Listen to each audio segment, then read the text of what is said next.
ये टेम्पल का बेस है, ये धरती के नीचे था।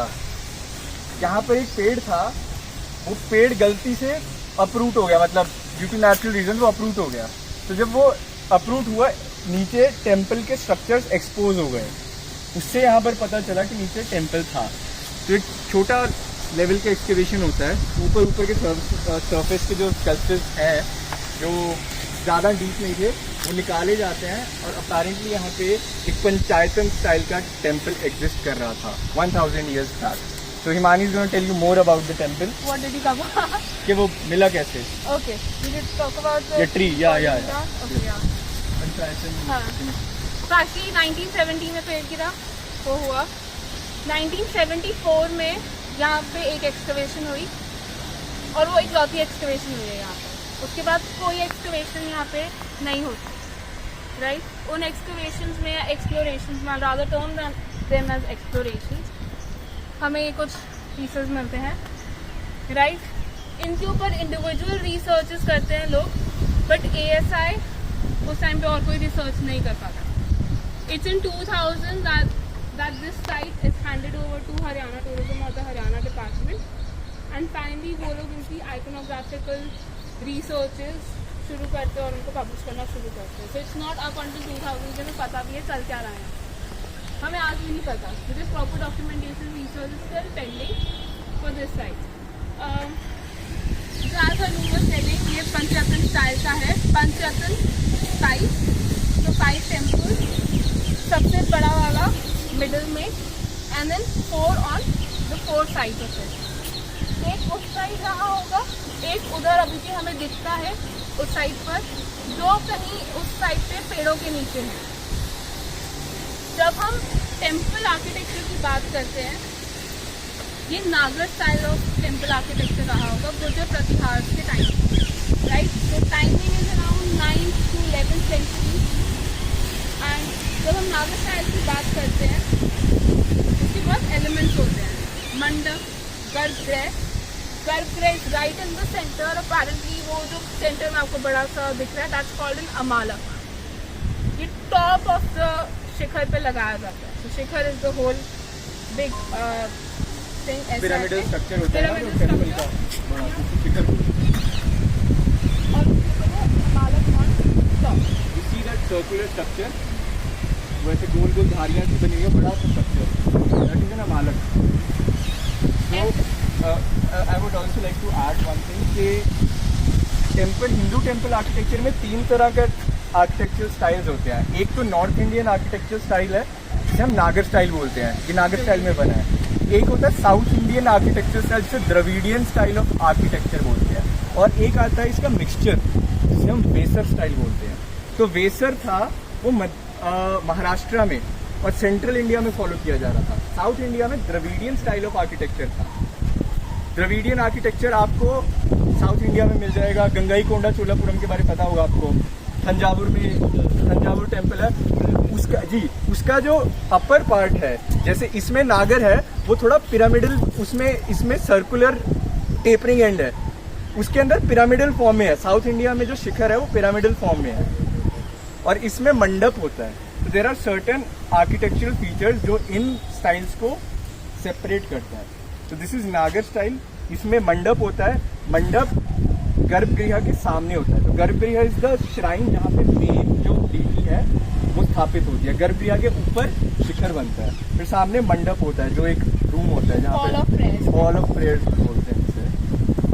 सो अपेरेंटली आज जो फोकलोर इस टेम्पल का चलता है कि जो मेन आइडल की मूर्ति है वो इसके नीचे ही है, और यहाँ पर लोग आज भी आए दिन आके they put diyas, they put candles to just pay reverence. इनकी जो आर्किटेक्चरल फीचर्स की हम जब बात करते हैं, पिलर्स, बीम्स, स्लैब्स, ये हमें बहुत जगह मिलेंगे। आपको अमालक के छोटे छोटे पीसेस भी यहाँ पे बहुत दिखेंगे आसपास। ये जो एक फीचर है, this one specific, this you will find a lot around the region and especially in Gurjar Pratihar side, right? इसको हम कहते हैं सुकनेसा।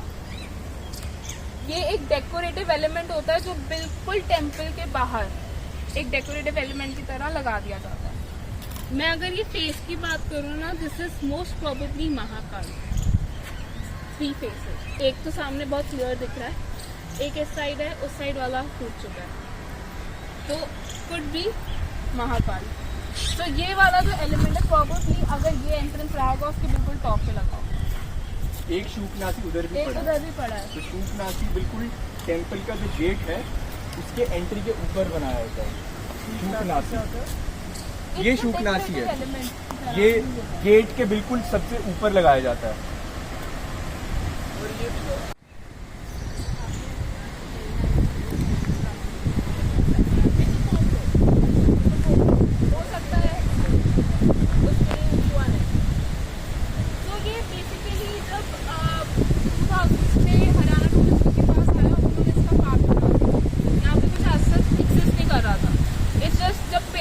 गिरा इनको मिल गया, it's that kind of a thing.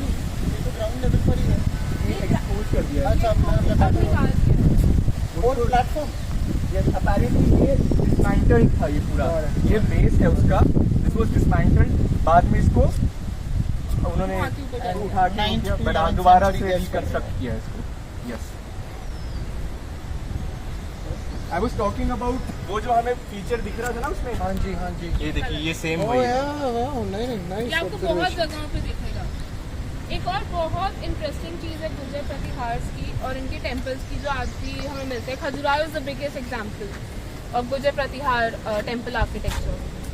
Is इनके आर्किटेक्चर में इरोटिसिज्म दिखता है काफी, राइट। यहाँ पर भी आप देखोगे there is a lot of eroticism that has been depicted. Eroticism और ऐसे एलिमेंट्स टेम्पल में इसलिए दिखाए जाते थे to show the supreme divine power in all its forms. So eroticism was one of its forms to show, right. तो eroticism ऐसा नहीं है कि चलो मन किया बना दिया, it had a meaning to it. Likewise जब हम नागर स्टाइल या एक टेम्पल आर्किटेक्चर नॉर्दर्न स्टाइल की बात करते हैं, उसके सर्कल्स में, उसके शिखर के सर्कल्स में या मंडप के सर्कल्स में लेवल्स ऑफ एलिमेंट्स चलेंगे। सबसे लोअर में आपको इरोटिसिज्म दिख जाएगा या फिर एनिमल्स दिख जाएंगे, फिर उसके ऊपर ह्यूमन फॉर्म, डेली लाइफ, फिर उसके ऊपर डेमी गॉड्स, फिर उसके ऊपर supreme gods, Vishnu, Brahma, Mahesh. So ये लेवल्स ऑफ सर्कल्स हायरार्की।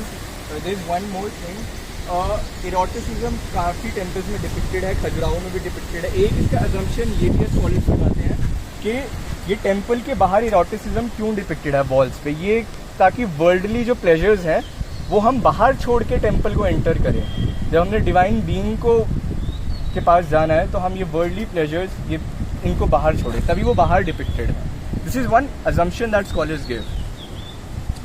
और तो आप अभी भी गूगल पे टाइप करोगे Bhima Devi temple, this beauty is going to come out, right. यहाँ पर हमें 2 डेटीज दिखते हैं।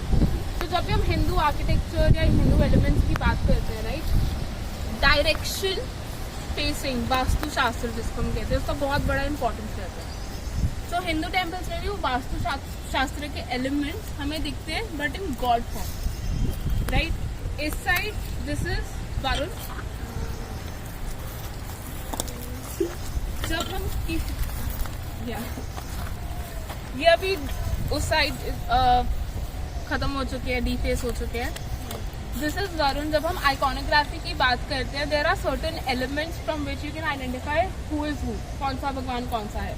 वरुण का सबसे बड़ा आइडेंटिफिकेशन है पाश, उनका वेपन। तो पाश इज बेसिकली, इसको इंग्लिश में नूज भी कहते हैं, एक रोप की तरह होता है और उसको गले में डाल के you tame the animal, like a lasso, या काइंड ऑफ लाइक दैट। तो दिस इज वरुण। उस साइड पर जो है, जो दिख रहा है, that is Ishan. He is the god of north east side, right. Ishan is water and Ishan is also the god of light. Light is the source of light. LIGHT, light. रोशनी। Yes. Also, if you see, again, elements of eroticism are there. Right? And you see them around. काफी sculptures में यहाँ पे देखें। इसमें आपको prominent facial features दिखेगी. The beard, the V shaped beard. The man has a V shaped beard यहाँ पे. वरुण कौन सी direction? So directions are Kuber is on top, which is north. Yam is south. Ishan is northeast. Then this is Varun is That is west. east. ये east हुआ. Sorry, हाँ, ये east हुआ. So that is east side. This is northeast. And then you have west is Indra. And उसके बाद you have